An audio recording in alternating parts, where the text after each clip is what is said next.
E aí que a gente vai partir para uma outra metodologia que vai surgindo ao longo do tempo. Então, vou repetir, né? Abordagem tradicional, humanista, comunicativa, e depois tem um marco na nossa área, que foi um texto do Prabhu, que é um teórico nosso indiano, que ele fala sobre a morte do método.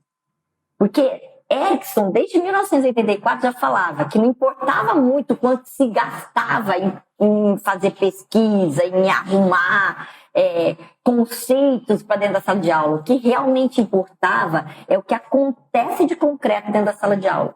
E com esse texto, ele vem a falar, opa, até que ponto um método a gente querer colocar quadradinho para todos é a resposta. Então, não há método perfeito. Isso é um ponto muito importante. E vem com o que Caramadivelo, nosso nome dele é complicado mesmo, né? Ele fala do chamado pós-método. Então, depois do texto A Morte do Método, começou-se a pensar numa questão de pós-método, em que o foco é o aluno, né? E é você trabalhar de acordo com sob medida, e às vezes o material, você deixar de lado o material, falar, olha, esse aluno precisa de um olhar diferente, e trabalhar em cima das especificidades dele.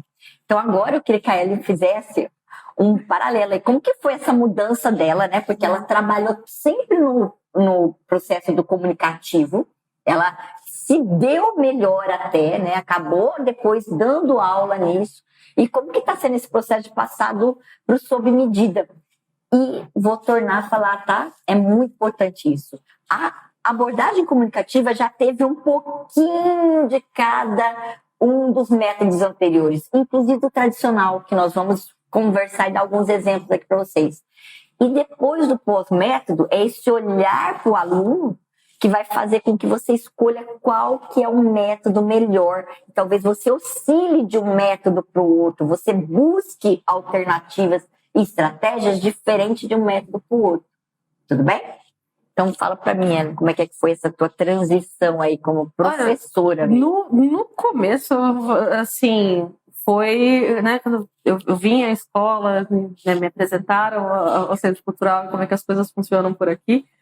Eu vou falar que eu tive aquele momento de o medo da liberdade, sabe? Porque eu peguei, eu olhei e falei, tá, mas quer dizer que eu posso fazer isso? Eu posso, sabe? Então assim, eu quero... Assim, eu senti que um aluno, ele tá com uma dificuldade estrutural, e se eu explicar com ele falando os nomes dos tempos verbais, ele vai conseguir entender melhor o que eu tô querendo que ele alcance. E eu posso falar isso, porque nas escolas onde eu trabalhei, por exemplo, era quase pecado, era feio o professor falar o nome de um tempo verbal, falar o nome das classes gramaticais, falar em verbo, substantivo, adjetivo, falar as classes morfológicas, assim, você no comunicativo como ele era utilizado nas escolas onde eu trabalhei, era muito assim, você tem que induzir o seu aluno a falar, mas ele não precisa pensar em como ele vai falar, ele tem que absorver por contexto como se produz aquele tipo de mensagem, e aí ele vai chegar nesse objetivo, ele não precisa pensar sobre como ele monta na cabeça dele aquilo. E para muita gente funciona, mas para outros alunos não. E às vezes eu queria poder falar, fulano, é assim, você coloca o verbo auxiliar aqui, o verbo aqui, e segue em frente. E aquilo teria ajudado meu aluno e eu não podia. Era uma política da escola que eu estava ali cerceada.